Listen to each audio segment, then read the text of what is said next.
I'm pulling in my driveway. We all know what that means. It's time for another drive to work. Okay, so today is another in my two-color philosophy series. I've done all 5 of the allied color combinations. White, blue, blue, black, black, red, red, green, and green, white. So that means I'm moving on to the enemy combination. So I'm going to start with white, black. Okay, so the enemy color works a little bit different than the allied color, but we'll get there. Okay, first up, let me once again run over the basics of the two colors. White seeks peace through structure. What that means is white believes that we have all the resources we need for everyone to be happy, to have their needs met. And the key to doing that is for us all to work together and make decisions that prioritize the group as a whole. Because if we make individual decisions or selfish decisions, some will suffer while others thrive. But if we all work together, we can make it so everybody is happy. Black is about power through opportunity. Black believes that it's each person's responsibility to look out for themselves, and so your individual goal is to do as much as you can to gain power for yourself. And black believes the way you do that is through opportunity. What that means is that there's a lot of ways that people self-censor themselves. Black is like, you just have to be willing to do what it takes to get what you want. That the key to getting what you want is just the willingness, the ruthlessness, the ability to take opportunities when they come up. And so that is black. Okay, so what happens when white and black get together? Now these guys are enemies, right?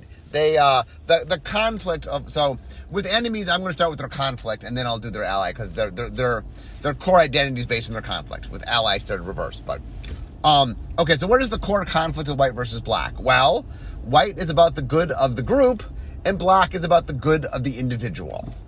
White says that I should, white's ideal is that I make every decision I can such that I'm making sure I help the group, even if I make decisions that might be personally bad for me.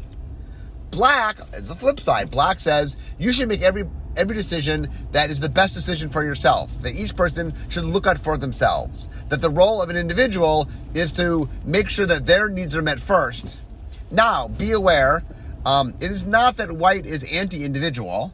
If white has opportunities to make a decision and the path to make is equal for the group, white make a decision that helps the individual.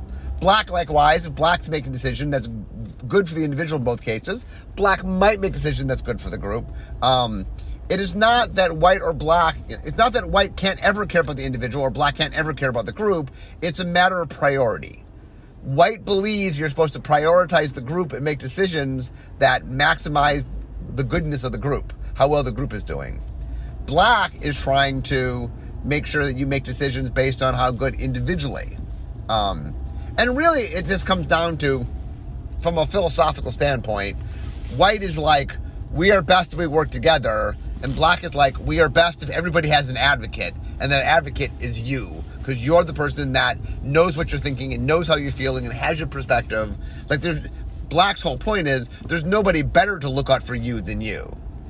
And if white and black look at each other, white looks at the system of black and says, oh, there's inequality. Some people are thriving while others are suffering. In my way, no one suffers. And black looks at white and says, okay, maybe you took away suffering, but you took away accomplishment. No one's accomplishing anything. If everybody's trying to do something for the group, but there's no individual acclaim, there's no where people have needs. The other big difference between white and black is white believes in a sense of morality. So white is big on structure, right? So one of the ways white ensures that people do the right thing.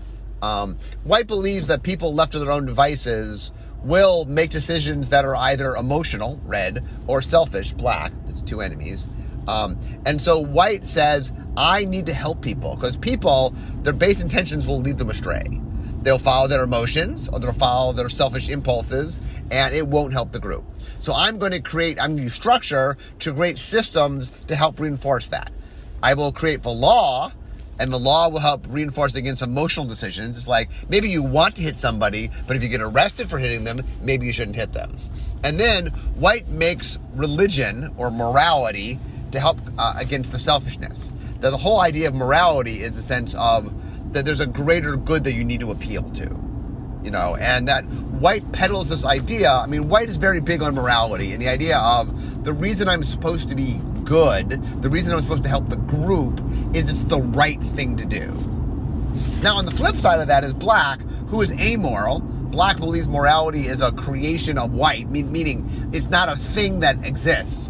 Black is very much on, look, if people inherently are selfish, let's acknowledge they're inherently selfish. Let's not try to bake some system that fights against, basic human behavior. And black is like, look, people are inherently selfish. Why? Because they have their perspective. They see the world through their eyes. If you want everybody to have an advocate, why not have themselves be the advocate? Why not the person that understands you best be the person that advocates for you? And black is just saying, look, I want to make sure that everybody has somebody who is thinking about them. Because, as far as black is concerned, in a white world, there are people that would be so selfless. If you're constantly just helping the group, there are people who would suffer because they're not helping themselves, they're only helping the group. And so each one of them looks at the other and feels like the system is unjust. Now, there are some other elements that show opposites. Like, for example, white is about morality, where black is about amorality. The funny thing is, white likes to portray black as being not amoral, but immoral. But we'll get to that in a second. Black isn't technically immoral. Black is amoral. Black doesn't believe in morality. Also, the idea of sort of light and dark. White's a little sun in its symbol. And white very much is about the idea of, white doesn't like having secrets. White believes that secrets cause problems, you know what I'm saying? And so white is very much about having things open and aware. Black is very much about, black does thrive on night in the sense that black looks to find things that others have shunned because for whatever reason they're afraid of it or they're concerned by it. For example, one of black's biggest tools is death. And black is like, death is a very powerful tool. There's all these people that have taboos about it, but that's just people not, I'm willing to step up and I will use the tools available to me, and I'm not afraid of them. So, I will use what I have available to me, and if death is a powerful tool, I'll use death. I'm not afraid of death. I'm not afraid of anything. Okay, so, one second.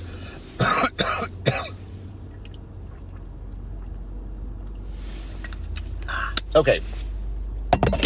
And white and black in general, when you look at the conflict between white and black, it very much is just about what you care about and where you put your focus. I know there's people that like to sort of, white is good and black is bad, so let me address that for a second. I think if you're trying to live in a moral framed universe, which is a white, like, we as society are much more white inclined than we are black inclined. So, I think it's very easy to see a good-bad paradigm, but that is white's perspective. White's perspective is there's inherent good and inherent evil, and white sees itself as inherent good, and therefore, since black opposes what it stands for, it represents it as evil. I think black is like, look, I'm trying to do the best I can in the world that exists. I'm trying to be realistic and practical. Black believes, black's the color of realism and pragmatism. It's like, it is nice that, so for example, black looks at white and says, look, I get what white wants, and, if you stand back as a fairy tale, that's a nice idea. Wouldn't it be nice if if people didn't have self-interest and just everybody worked for the greater good? Black's like, that's not how people function. Like, trying to create a world based on a premise that is not true, that doesn't follow the basics of human nature, that's just a recipe for failure. And so anyway, I do think from sort of our modern sort of humanistic framing, a lot of the things that we consider are good lean toward white, meaning white is more likely to have a stereotypical goody two shoes kind of, like a chivalrous knight that fights for honor. But white, white can also lead you to other things. You can't have evil in white, and you can't have goodness in black. That, like I said, we've done protagonists in all the different colors, so it's not. Be careful of that one. You know what I'm saying? Like, I think it's fine to talk about a morality versus amorality, but good versus evil is a little bit off in the sense that all the colors can be good or all the colors can be evil. I do agree white is more likely than most colors to lean into good, and black is more likely than most colors to lean into evil, but that I don't think inherently makes them good or evil. Okay, next up. So let's talk about what they have in common. Okay, so the first thing to do with an allied color, with an enemy color, is look at their shared ally, because they have a shared ally. In this case, is blue. White is allied to blue, and black is allied to blue. So what is blue about? So blue is about the idea of perfection through knowledge. Blue believes you're born a tabula rasa, that you are born on a blank slate, and that you could become anything. And not just you could become anything, but the world you live in could be anything. That blue really has this idea that the goal of life is to be the best that you can be and help make your world the best that it can be. And you do that through knowledge, through education, through experience, through the crafting of tools. That part of becoming the best you is learning about what the opportunities are. Okay, so let's look at white and black and say, where is that overlap there? Well, one of the things that white and black have in common is this shared element of blue, this idea that you can make things be what you want them to be. Blue is very much about the idea of you have the power to make things be. And I think that white embraces that societally and black embraces it individually. That white and black both believe that you have the ability to shape things. White is all about society. Like, white accepts the idea that societies are far from perfect and says to every person, it is your job to try to perfect society. It is your job to try to be the best that you can be on a societal level. That part of making a great society is doing things and making things. And that is why white is all about structure. White understands, white gets that people will go astray, but through systems of structure, you can educate people and you can motivate people to do the right thing. Black looks at the idea of the individual, that black wants to be the best that it can be so that it has the power that it is looking for. The difference between blue and black, and some level difference between blue and white, is blue is trying to find protection in the ideal. I wanted to be the best that I can be, not because of personal gain, like black, or not because I'm helping people like white. It's just sort of, what is the, like blue is kind of obsessed on what the perfection can be. How can I be the best that I can be? Black warps it toward the idea that I want to be the best that I can be so I can gain the most power. I want to be the best that I have a selfish motivation for wanting to be the best that I can be. And that is the big difference between sort of blue and black as far as perfection is. Black has a goal for its perfection, where blue on some level doesn't have a goal. The perfection is the goal, where black wants power. And the idea of perfection is, well, I want to improve myself so that I can gain more power. Likewise, white is all about sort of achieving some sort of sense of peace, right? And so it wants to change society, not to make society the best that it can be in sort of a absolute sense, which is what blue wants, but because it wants its goal. So both black and white use perfection, but as a means to get to its ultimate goal, not as their end goal. So they do share that desire to improve things, but they want to improve things because they want to meet what internally is their own goal, peace or power, respectively. Okay, so now let's talk a little bit about how white and black cooperate. So before we do that, let me talk a little bit about how enemy colors cooperate.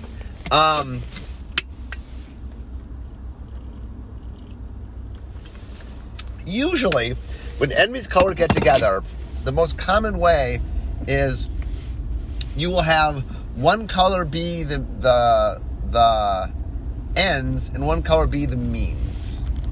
And what I mean by that is when you look at enemy, there's two different ways you can look at them, which is how do you combine what they do in a way that meets what the two colors are.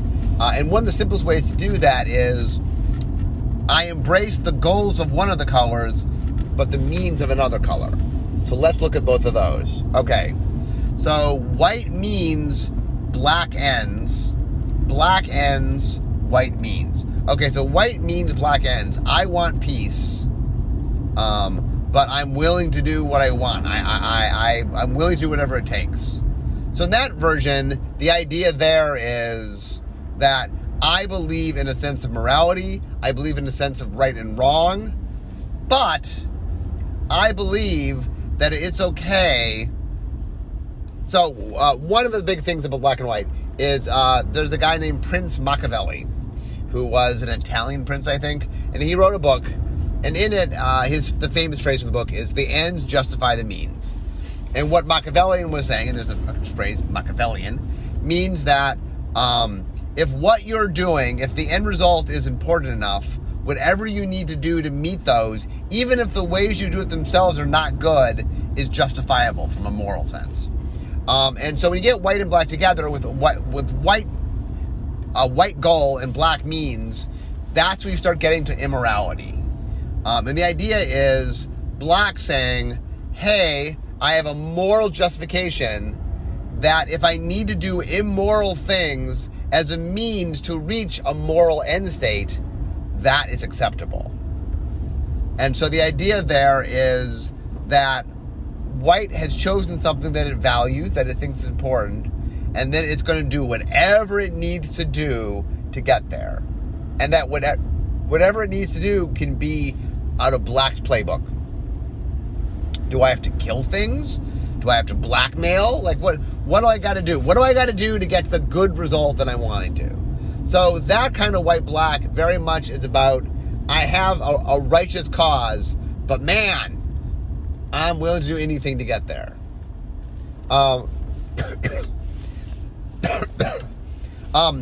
The other thing that you can see with white with the black ends is sometimes, well, I'll get there in a second. So a black means with a white end is I want to get power, and I'm going to use the tools of white to get my power.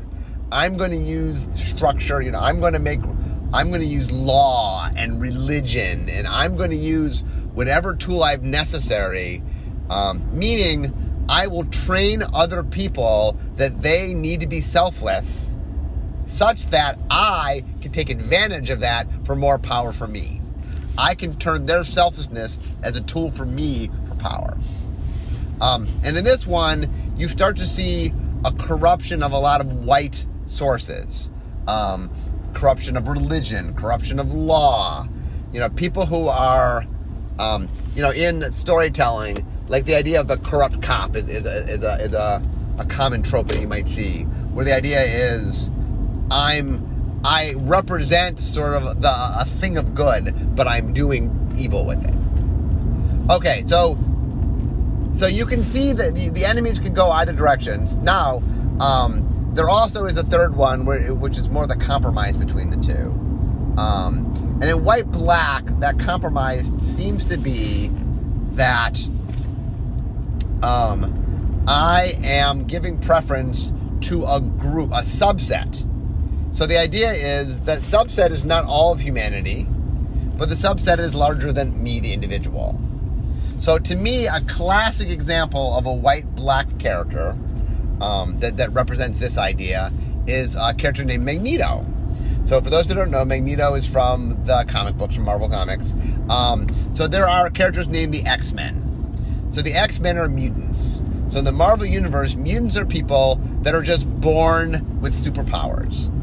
Normally, they don't start showing up till they hit adolescence. But the idea is, I'm born, I'm different. I have some sort of power to me. It is not something it wasn't like the cause of an accident or something. I wasn't bitten by a radioactive spider. I was just born with powers, just the powers that I was born with. And mutants are many people in the Marvel Universe, the general humanity, is afraid of mutants. And there's a lot of discrimination against mutants.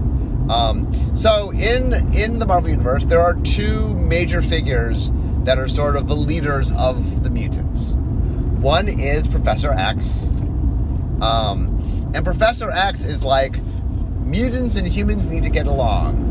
We need to show humans they need not be afraid of us. And we need to live in peace with the humans. A very white sort of strategy. Magneto is like, I need to prioritize the needs of the mutants, and whatever I need to do to make sure that mutants are well kept, I will do. If that means harm to the humans, and some of the times Magneto's plans have been to kill the humans, because if the humans are a problem for the mutants, well, maybe the solution there is to kill the humans, so be it. So the idea, which is interesting, it's very white-black, is this idea that Magneto is not selfish in the sense that he's not looking out for himself. He is looking out for his group. He very much cares about his group. But he will do what it takes to protect his group. So the idea is it has the group-caring element of white, but the selfish quality of black. And the way it sort of carves that out is by having a subset. So I think about the group and that I'm more than myself, but I'm selfish in that I'm not thinking about everybody. I'm thinking about a subset of that. And that's a very common way that you can see white-black, where the faction is like, we prioritize ourselves, but it's all of us. It's not one single thing. Like mono-black, a lot more, but each individual in a mono-black faction would be out for their own gain. Where in a white-black faction, they at least work together because they have the shared goal of being for this group. Okay, what next? Let's see. Okay, so what does white-black care about? So, like I said, white-black, whenever you do enemy color, the three options available to you are the means of one color, or the ends of one color, the means of the other color. So one color is gold and the other color is tools. Or there's a combination where they sort of come together, where it's kind of half of one and half of the other. All of those are valid. Like, one of the things that's very interesting to me is that there's a lot of richness in enemy colors coming together because they have a conflict built into them. There's an element, like, one of the things about the allied colors from a philosophical standpoint is that they represent the overlap of two colors to a certain extent. They represent the what they have in common. I think when you get enemies together, it's a little bit different. And that understanding their conflict, like one of the things that is very interesting is the idea that there are similarities in the polar opposites, that opposites attract, sort of thing. That white and black, that if you dig down deep, you find some similarities between them. So, for example, white and black have an absolutism to them. That white truly believes in its sense of morality, and that it will go to the ends of the earth to do what it believes to be moral. Black, likewise, really is, black's whole philosophy is I need to do what I got to do. That whatever it takes, I will do that. And that white and black share this absolutism that is not seen nearly as much by the other colors. And at some level, there's something that drives white and black that says, like, white believes because it is fighting for the greater good, that, because white believes in morality, because white believes, the absolutism of morality makes white feel like it has to sort of push past normal boundaries. And black's sort of ruthlessness, likewise, does the same, where it really pushes beyond boundaries because it feels the need to do that. And so white and black definitely have an absolutism that you don't see in the other colors. The other thing that pops up is that white and black both see the value of bringing groups together. The funny thing is, white brings groups together because it sees the strength of the group as a means to empower the group. Where black brings groups together because it sees the power of the group to strengthen the individual. Like, it's interesting that white and black both use religion. They're the two colors that, green uses spirituality, but white and black are the two colors that most uses religion. The reason white uses religion is because of the sense of absolutism, because of the sense of morality, of, I believe so firmly in the things I believe, I want to preach these, and I want other people to believe in them so that people act correctly. That white uses religion as a teaching tool and as a means by which to control the base instincts of people. The reason white has religion is, I need people to do the right thing, and they might not do it on their own, so I'll create a tool to help them do the right thing. Black-white meanwhile uses religion as a means to understand that people have this inherent need, that you can tap into that inherent need as a means for power. And so, white and black's view of religion is very different. White respects the sanctity of it, black appreciates the power of it. So each color uses the tools, but uses them very differently. Like, for example, clerics in magic are a creature type that appears only in black, or mostly appears in black and white, because those are the religion-based colors. Color? I need another drink. Okay, so let's talk a little bit about the strengths and weaknesses of white-black. Okay, so one of the strengths, probably the biggest strength, is you're getting two colors of absolutism together. Like, of any two-color combination, the color that believes it is justified in what it does, the color that are like, will stop at no ends to get what it needs, is white-black. You know what I'm saying? It has the fanaticism of white, and it has the ruthlessness of black. If you, like, for example, if you're going to get an enemy, you do not white-black as an enemy. White-black will not give up. White-black is stubborn. White-black will hang in there. Because white-black believes what it believes I think white-black's strength is that it has focus. It has drive. It is about the thing that it's about. And the interesting thing is, even when you look at white and black means, white is like, I'm doing a just thing. I must do what it takes. I will be absolute. Or black means, what the white means is, I need to get what I'm going to get. So I'm going to abuse the system however I need to abuse the system. Or even in the sort of the shared white-black, we're talking about the good of the the subgroup. I'm going to care about that subgroup, and I'm going to fight to the end of my breath. That white-black strength really comes from the idea that because I believe, and I believe so fervently, and I believe so much, and my philosophy is one of I'm going to do what it takes. White-black has a drive like no other color. White-black really believes, it's not just a drive, but it is a call to action that is just so firm and is so driven. Okay.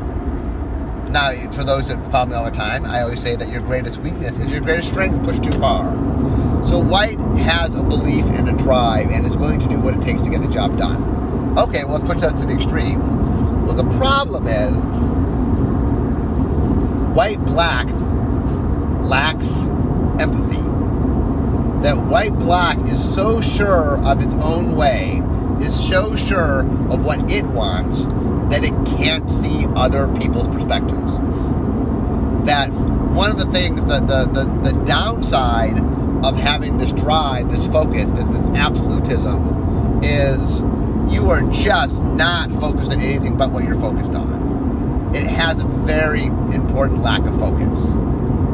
And by lack of a focus, meaning it doesn't have the ability to understand the needs of others. And that is a big, big weakness. That means you are so caught up in what you are doing, you are so caught up in what you need and what is important for you, that you, And what that means is that black-white is not super flexible, that black-white is not... So, once again, one of the ways that's interesting is, one of the ways to look at the strengths and weaknesses is look at the strengths of the colors, combine them, look at the weaknesses of the colors, combine them. Okay, so white strength is the power of the group, and you know, white strength is it's sort of it's faith, it's absolutism, it's ability to know it's doing what's right. And black's power is its ruthlessness. So get those together. Absolutism and ruthlessness is a fanaticism, right? Okay, so let's look at the weakness. White is inflexible, and black is uncaring, right? White's problem is it is so structured in the way that it's structured that it's not adaptable at all. It doesn't have the ability. It's non-flexible. Black's problem is it so cares about itself. It's so focused on its needs that it just doesn't care about anybody else. You know, it is heartless. Okay, well, when you take inflexibility and heartlessness, you get that when white-black gets together, it has no empathy. It lacks empathy. And so the biggest problem with white-black is it is the most uncaring. It is the most caring of the thing it cares about and the most uncaring of everything else. So if you're within the group that white-black cares about, oh man, you are taken care of, you are prioritized, you are one, you matter. But if you are outside of that group, you are fodder. Black-white does not care.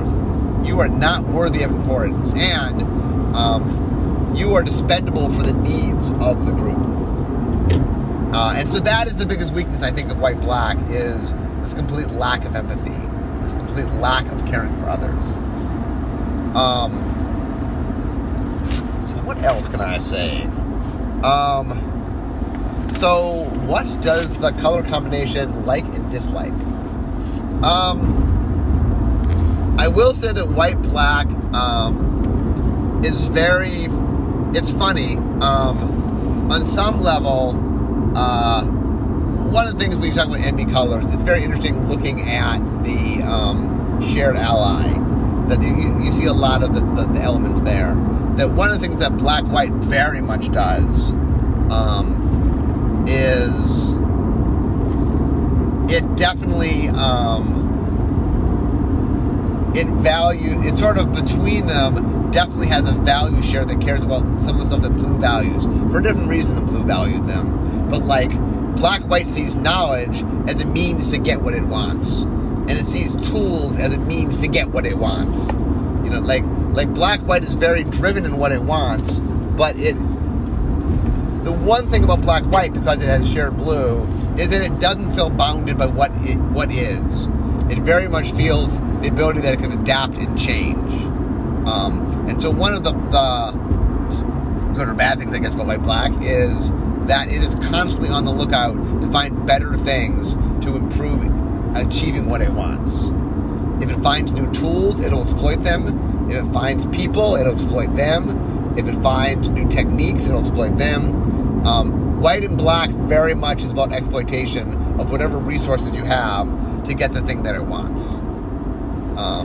And the interesting thing is that white appreciates systems and black appreciates ruthlessness. And so the ruthlessness of the systems is very interesting. You see some of this in mono black. Mono black definitely has a little bit of using organizations for its own means. But it doesn't have white's... White has an aptitude for groups that black does not have, because black is so focused on the individual that black doesn't understand the nature of groups where white does. And so when you take white's expertise of groups with black's willingness to push things and black's sort of amorality, white-black is definitely the color combination that exploits groups the most. I will say in general, black-white has a lot of exploitation to it. Now, On the plus side, on the positive side, I think white black also is the color that goes to the mat for its people.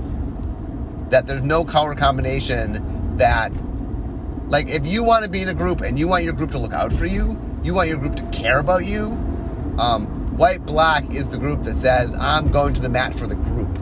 I care about the group. And there is a sense of belonging. Like, one of the reasons that people might go to white black is if you are within the group, there is a huge sense of belonging.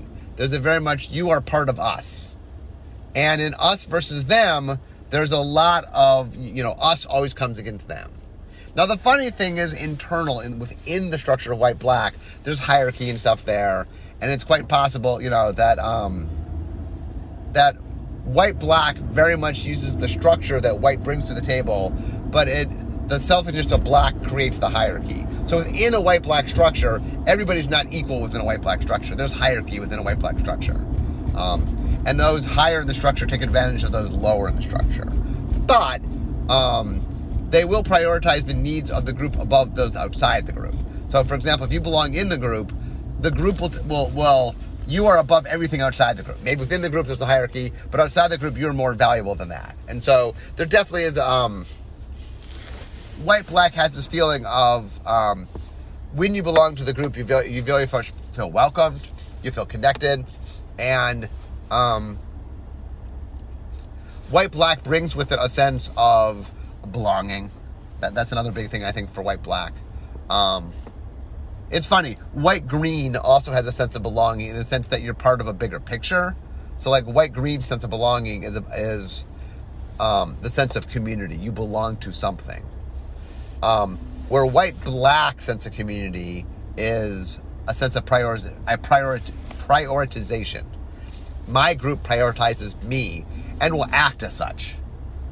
Like, one of the things is white-green, for example, that's very much about the group, will act in the interest of the group, but not in the interest of the individual. Well, black-white very much is the idea of we will protect all our individuals at the cost of anybody outside of our group. So one of the reasons you might be in a white-black group is there's a sense of belonging that happens that a lot of people would connect to. And like I said, I think for a lot of people, the idea of belonging to something and that something has meaning and purpose, and there's others that you share that meaning and purpose with, it's quite powerful. Like my idea of all of these, when I talk about the philosophy, is not to sort of say that there's a right and wrong.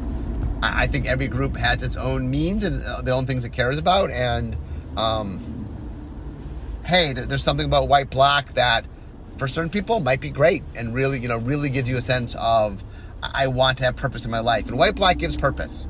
White-black, it believes in the things it believes in, and it has passion for those things, and it is fanaticism and ruthlessness for the cause. And I think that is kind of cool. So anyway, I am almost to work. I'm driving. I'm on the street of work. So hope you guys enjoyed today's podcast. Like I said, the enemy color ones are a little bit different than the ally color. They all have philosophy to them, but the nature of being inherently allies or the nature of being inherently enemies is a little bit different. So I'm intrigued by that. So as the number one fan of the color pie, anyway, I hope you guys are enjoying today's podcast. So there will be obviously 4 more coming. As those who have been listening know, they're not consecutive, but I do them. I'm trying to do them maybe about once to twice a month so that, we'll get through them in not too long. So next up will be blue-red, and then will be black-green, and then will be red-white, and then will be green-blue. So I'm going in Wooburg order with the first color, for those that didn't pick up on that. Anyway, if somehow this is your first podcast, or first color podcast, I've done a lot of these, so if you enjoy this, you can go back and listen to them. This is my 6th of the Color Pie, the 2 Color Pie Philosophy series. Go back and listen to those if you haven't. But anyway, I hope you guys are enjoying it. I, as always, love talking Color Pie, so it's fun for me. But I am now at work. So we all know what that means. It means at the end of my drive to work. So instead of talking magic, it's time for me to be making magic. I'll see you guys next time. Bye-bye.